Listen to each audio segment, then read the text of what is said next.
नमो ऐरिहन्ताणं नमो सिद्धाणं नमो आयरीयाणं नमो वज्रायाणं नमो लोये सौवसाहुणं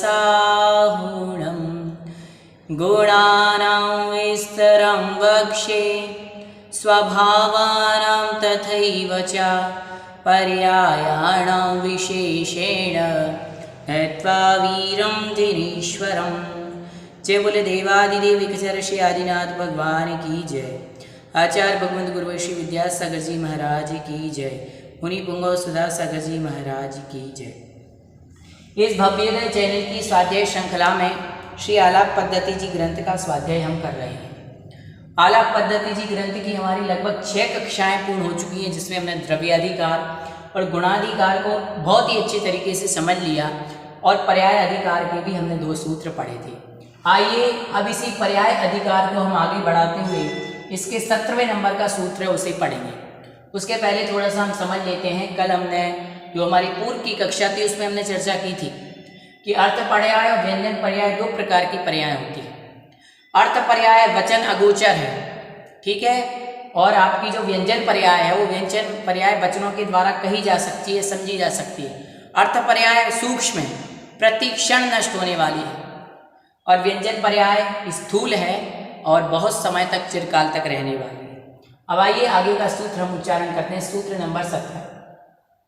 आ गुरु लघु विकाराः, आ गुरु लघु विकाराः स्वभावार्थ पर्यायास्ते, स्वभावार्थ पर्यायास्ते द्वादशधा सट वृद्धि रूपा, सट ढानी रूपा, अनंत भाग वृद्धि, असंख्यात भाग वृद्धि, असंख्यात भाग वृद्धि, संख्यात गुण वृद्धि, असंख्यात गुण वृद्धि, अनंत गुण वृद्धि इति सट वृद्धि ततः, है ना, तथा अनंत भाग हानि, असंख्यात भाग हानि, संख्यात भाग हानि, संख्यात गुण हानि, असंख्यात गुण हानि, अनंत गुण हानि इति सट हानि एवं सट वृद्धि सट ढानि रूपा ज्ञेया। एक साथ पढ़ते।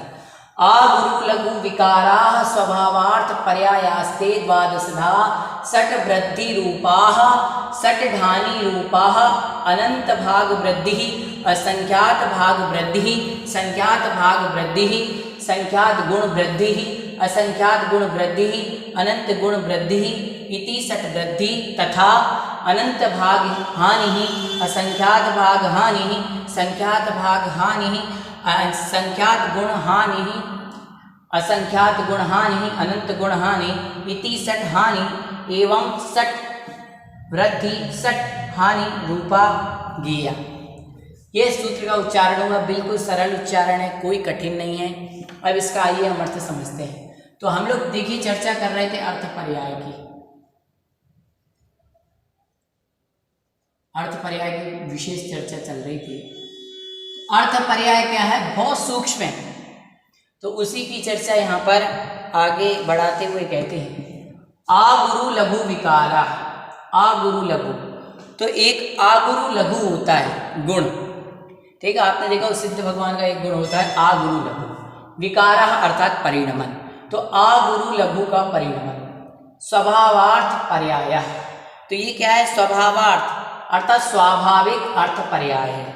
ये कौन सी अर्थ पर्याय है, ये स्वाभाविक अर्थ पर्याय है। हमने 2 पर्याय पढ़ी थी, स्वभाव पर्याय और अर्थ पर्याय। तो अर्थ पर्याय में 2 भेद थे, स्वभाव और अर्थ।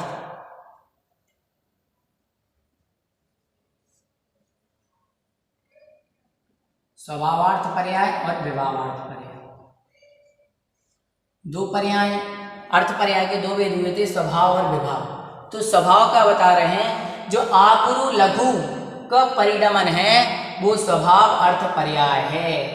स्वभाव, तो यहाँ पे आगे स्वभावार्थ पर्याय अर्थात वह स्वभाव अर्थ पर्याय है। आ गुरु लघु गुण का जो परिणमन होता है वह क्या कहलाता है, स्वभाव अर्थ पर्याय कहलाता है। ते द्वादशधा, ते अर्थात वह स्वभाव अर्थ पर्याय द्वादशधा अर्थात 12 प्रकार की है। स्वभाव अर्थ पर्याय कितने प्रकार की है? 12 प्रकार की है। अब आगे और बता रहे हैं 12 प्रकार की कैसे, तो कह रहे सट वृद्धि रूपा, 6 तो वृद्धि रूप है, और सट ढानी, ढानी का अर्थ होता है हानि। यहाँ पर ढानी क्यों आया? तो संस्कृत में सूत्र होते हैं, नियम होते हैं, उन नियम की जगह, तो नियम से हानि की हा की जगह ढा हो गया तो ढानी बन गया। तो 6 तो वृद्धि रूप है और 6 हानि रूप है। ठीक है, वृद्धि रूप मतलब बढ़ते हुए और हानि रूप मतलब घटते हुए। तो सबसे पहले बता रहे हैं सट वृद्धि रूप। तो क्या कह रहे हैं? अनंत भाग वृद्धि 1, असंख्यात भाग वृद्धि 2, संख्यात भाग वृद्धि 3, संख्यात गुण वृद्धि 4, असंख्यात गुण वृद्धि 5 और अनंत गुण वृद्धि 6। ऐसे 6 किस रूप हो गए? वृद्धि रूप। अनंत भाग वृद्धि, असंख्यात भाग वृद्धि, संख्यात भाग वृद्धि, संख्यात गुण वृद्धि, असंख्यात गुण वृद्धि और अनंत गुण वृद्धि।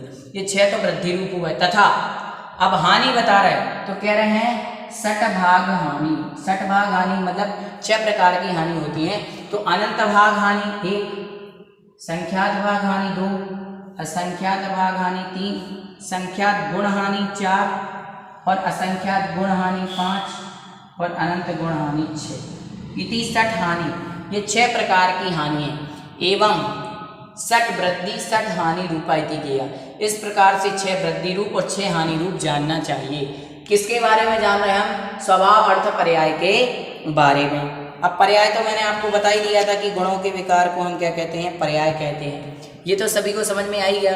अब आपने ये भी समझ लिया कि 6 हानि रूप और 6 वृद्धि रूप होती हैं। एक बार और समझ लेते हैं 6 वृद्धि रूप कौन कौन सी होती हैं। अनंत भाग वृद्धि, असंख्यात भाग वृद्धि, संख्यात भाग वृद्धि, संख्यात गुण वृद्धि, असंख्यात गुण वृद्धि, अनंत गुण वृद्धि। 6 हो गए। अब इसी प्रकार से 6 हानि रहे।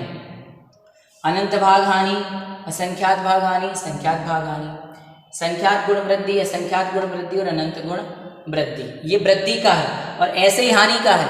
देखना हानि और वृद्धि में ज्यादा कोई अंतर नहीं। अनंत भाग वृद्धि है तो अनंत भाग हानि भी है, असंख्यात भाग वृद्धि है तो असंख्यात भाग हानि भी है, संख्यात भाग वृद्धि है तो संख्यात भाग हानि भी है। ऐसे ही संख्यात गुण वृद्धि है तो संख्यात गुण हानि भी है, असंख्यात गुण वृद्धि है तो असंख्यात गुण हानि है, अनंत गुण वृद्धि है तो अनंत गुण हानि है। तो ऐसा क्या होता है, ये यहाँ पर परिणमन लगा रहता है। अब ये तो स्वभाव अर्थ पर्याय और अर्थ पर्याय को पहले ही कह दिया, वचन अगोचर, इसको शब्दों के द्वारा नहीं समझाया जा सकता। फिर भी मैं आपको यहाँ पर थोड़ा सा समझाने का प्रयास करता हूँ कि हमें अपनी भाषा में समझ में आ जाए। तो इतना तो सभी को समझ में लगभग आ ही गया होगा, क्योंकि आपने अर्थ पर्याय अभी पढ़ी, कल भी हमने आपको समझाया था कि अर्थ पर्याय क्या है। वचन अगोचर वचन के द्वारा नहीं कही जाती, इतनी सूक्ष्म है कि हमारा मति और श्रुत नाम का ज्ञान उसे ग्रहण नहीं कर सकता। उसे तो केवली भगवान ही क्या कर सकते हैं, ग्रहण कर सकते हैं। ठीक है, तो अब ये 6 प्रकार की जो हानि और वृद्धि रहती है उसको एक उदाहरण के द्वारा समझाया जाता है। जैसे आपने पानी में देखा होगा, पानी में लहरें क्या होती हैं, ऊपर उठती हैं। ऐसी लहरें ऊपर नीचे उठती हैं, फिर लहर मान लो ऊपर उठी फिर नीचे गिर गई, फिर ऐसी ऊपर उठी फिर नीचे गिर गई। तो ऐसी क्या होती है, जिस प्रकार से पानी में लहरें ऊपर नीचे होती रहती हैं, वैसे ही इतना सूक्ष्म आगुरु लघु का ये परिणमन होता है कि जिसे समझ पाना बहुत ज़्यादा कठिन है, असंभव है, वचन अगोचर है वो। तो जैसे समुद्र में लहरें उठती हैं, वैसे ही जो आगुरु नाम का आगुरु लघु है उसके परिणमन अर्थात उसमें जो परिणमन होता है, उसी के लिए यहाँ पर 6 प्रकार वृद्धि रूप और 6 प्रकार हानि रूप बताया गया है। इतना तो सभी को समझ में आ गया होगा, है ना, कि जैसे सिद्ध भगवान का गुण होता है अगुरु लघु, तो अब कोई कहे सिद्ध भगवान की पर्याय में तो बदलाव ही नहीं होता, फिर तो वो उनकी अंतिम पर्याय हो जाएगी। जैसे हमारे जैन धर्म का आदि नहीं है, जैन धर्म का क्या नहीं है, आदि नहीं है और ना ही अंत है।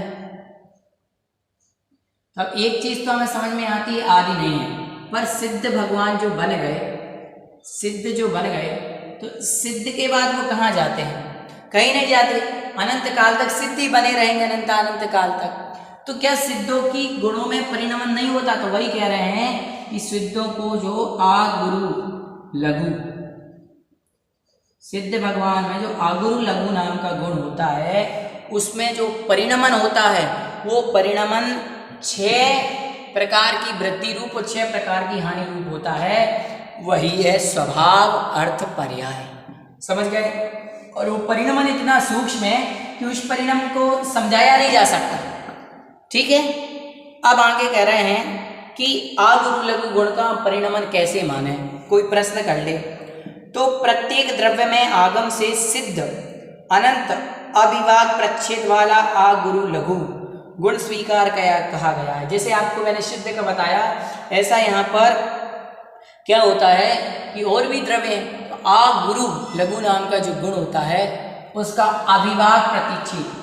अविभाग प्रतिच्छेद का मतलब जिसका दूसरा पॉइंट नहीं हो सके, ऐसा प्रतिच्छेद कि जैसे मैंने एक बिंदु बनाया, एक किसी भी चीज का कर लिया, उसका दूसरा पार्ट नहीं हो सकता, तो भी उसमें निरंतर क्या होगा, परिणमन होगा ही होगा। इसके पश्चात अन्य जो मान लो ये तो जीव का हो गया, जैसे धर्म आदि जो द्रव्य हैं उनमें कैसे होता है, तो प्रत्येक शुद्ध द्रव्य में अनंत गुण होते हैं। ठीक है, जो धर्म अधर्म आकाश काल है शुद्ध द्रव्य हैं और उनमें अनंत गुण होते हैं, और उन गुण में एक आगुरु लघु नाम का भी गुण होता है। कौन सा गुण होता है? आगुरु लघु।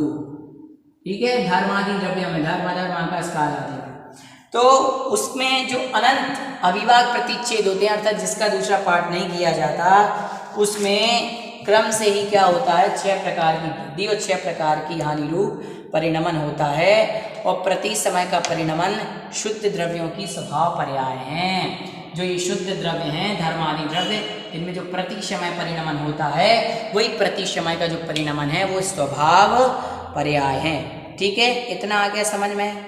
अब देखो, अब कोई प्रश्न कर ले। इसमें प्रश्न आया है कि इस प्रकार से 4 द्रव्य धर्मादि में तो समझ में आ गया कि भाई धर्म अधर्म आकाश काल इनमें होते हैं अनंत, क्योंकि ये अचेतन है। कैसे हैं ये? अचेतन है और अमूर्तिक है। किसी प्रकार का स्पर्श रसगंध वर्ण नहीं पाया जाता है इनमें। तो स्पर्श रसगंध नहीं पाया जाता, तो इनमें अनंत जो गुण पाए जाते हैं उनमें आगुरु लघु नाम का गुण है। तो भाई उसके जो अणु हैं वो निरंतर क्या होते रहते हैं, सद्गुणी हानि वृद्धि रूप होते रहते हैं। परंतु जीव और पुद्गल में कैसे सिद्ध किया जाए, क्योंकि संसारी मुक्त ऐसे 2 भेद होते हैं। तो कह रहे अनादिकाल से कर्म और नौकर्म से बंधे हुए जीव कर्मोदय कृत आगुरु लघुत्व हैं। स्वाभाविक आगुरु लघुत्व गुण का अभाव है, किंतु मुक्त जीव के कर्म और नौकर्म की अत्यंत निवृत्ति हो जाने से स्वाभाविक आगुरु लघु गुण का आविर्भाव होता है। ठीक है, ये तो मैंने आपको सिद्ध भगवान का समझा ही दिया था। अब आया कि विभाव पर्याय कितने द्रव्यों में पाई जाती हैं। एक तो स्वभाव पर्याय हो गई और एक विभाव पर्याय। तो विभाव पर्याय में आपको बता दूं, आपकी विभाव पर्याय केवल जीव और पुद्गल में ही पाई जाएगी। विभाव पर्याय केवल किसमें पाई जाएगी? जीव और पुद्गल में ही पाई जाएगी। इतना सभी को आया होगा समझ में। अब जीव की विभाव अर्थ पर्याय क्या है? मिथ्यात् कषाय आदि के परिणामों के कर्मोदय के कारण जो प्रति समय सद्गुणी हानि सद्गुणी वृद्धि होती है, वह विभाव अर्थ पर्याय है। समझ गए? स्वभाव अर्थ पर्याय और विभाव अर्थ पर्याय किसके कारण से? जीव के कषाय आदि कर्मोदय के कारण से। ठीक है, तो आपको ये वाला सूत्र तो सभी को समझ में आ ही गया होगा। अब हम अगले सूत्र की ओर आगे बढ़ेंगे, जिसमें विभाव अर्थ पर्याय भी 6 प्रकार की बताई गई है। चर्चा हम किसकी कर रहे हैं? विभावार्थ,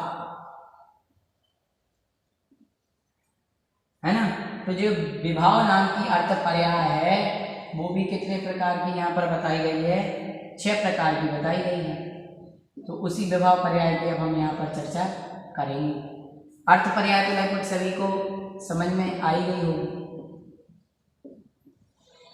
विभावार्थ पर्यायः षट्विधा मिथ्यात्व। विभावार्थ पर्यायः षट्विधा मिथ्यात्व कषाय। मिथ्यात्व कषाय राग द्वेष।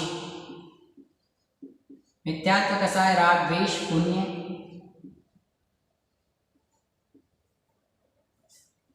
पाप रूपा। पाप रूपा ध्यवसाय।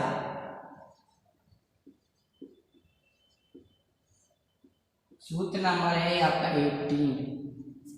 18 नंबर का सूत्र। तो आइए उच्चारण करते हैं हम यहाँ पर। विभावार्थ पर्याय, विभावार्थ पर्याय षट विधा मिथ्यात्व कषाय राग द्वेष पुण्य पाप रूपाध्यावसाय। ठीक है, विभावार्थ पर्याय षट विधा मिथ्यात्व कषाय राग द्वेष पुण्य पाप रूपाध्यवसाय। तो कह रहे विभावार्थ, जो विभाव अर्थ पर्याय है षट विधा। विभाव अर्थ पर्याय कितने प्रकार की है? 6 प्रकार की है। विभाव अर्थ पर्याय कितने प्रकार की है? 6 प्रकार की है। कौन कौन से 6 प्रकार की है? तो सबसे पहले उन्होंने कह दिया मिथ्यात्व। 1 नंबर पे क्या किया? मिथ्यात्व। दूसरा कषाय, ठीक है। उसके बाद आ गया राग, द्वेष। चौथे नंबर पे क्या आ गया? द्वेष आ गया। और 5वें नंबर पे आपका आ गया पुण्य, और 6ठे नंबर पे पाप।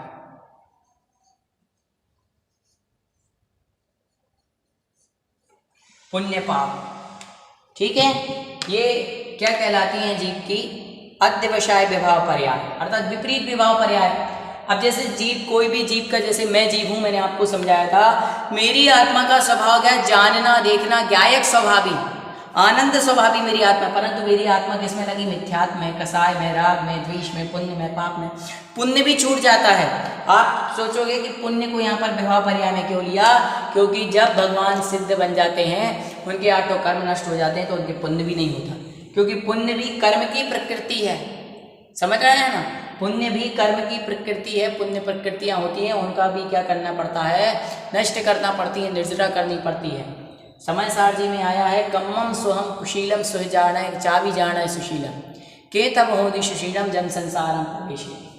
चाहे पुण्य हो चाहे पाप हो, दोनों बेड़ी हैं। एक सोने की बेड़ी है तो एक लोहे की बेड़ी है। पाप लोहे की बेड़ी है, पुण्य सोने की बेड़ी है, परंतु बेड़ी तो दोनों है ना। संसार में तो आपको इन दोनों ने ही फंसा करके रखा है। तो पुण्य को भी तो छोड़ना पड़ेगा और पाप को भी छोड़ना पड़ेगा। पाप को तो छोड़ना ही छोड़ना है, परंतु जिस दिन संसार से जाना है तो इस पुण्य को भी हमें छोड़ करके जाना है। तभी हमारे लिए अनंत सुख, अनंत ज्ञान, अनंत वीर ये मिल पाएंगे, नहीं तो नहीं मिल पाएंगे। तो ये जीव की 6 प्रकार की क्या होती है? विभाव अर्थ पर्याय होती है। इतना सभी को समझ में आ गया होगा कि विभाव अर्थ पर्याय क्या कहलाती हैं? स्वभाव अर्थ पर्याय और विभाव अर्थ पर्याय। इतना तो आप लोगों को समझ में आ ही गया होगा। अब देखिए यहाँ पर स्वभाव और विभाव 2 की चर्चा चल रही है। तो स्वभाव और विभाव में आप अपनी भाषा में समझें। स्वभाव मतलब मेरा नेचर, विभाव मतलब मुझसे विपरीत। तो जीव का नेचर क्या है? बस जीव के नेचर से विपरीत। जीव का नेचर मिथ्यात्व है क्या? नहीं है। जीव का नेचर कसाय है क्या? नहीं है। जीव का नेचर राग है क्या? नहीं। जीव का नेचर द्वेष है क्या? नहीं। जीव का नेचर पुण्य है क्या? नहीं। जीव का नेचर पाप है क्या? नहीं। ये तो सब संसारी जीव का है। संसार में जो जीव रह रहा है वो लड़ता, झगड़ता, मारपीट करता, क्रोध आदि कषाय करता, परंतु जो त्रैकालिक शुद्ध आत्मा है उनकी ये नहीं है। ठीक है। तो इस प्रकार से स्वभाव अर्थ पर्याय, अर्थ पर्याय जो है उसकी स्वभाव अर्थ पर्याय और विभाव अर्थ पर्याय का बहुत अच्छी तरीके से हमने समझा। आज की कक्षा में हम इतना ही पढ़ेंगे, बाकी चर्चा अगली कक्षा में करेंगे। सभी को जय जिनेन्द्र।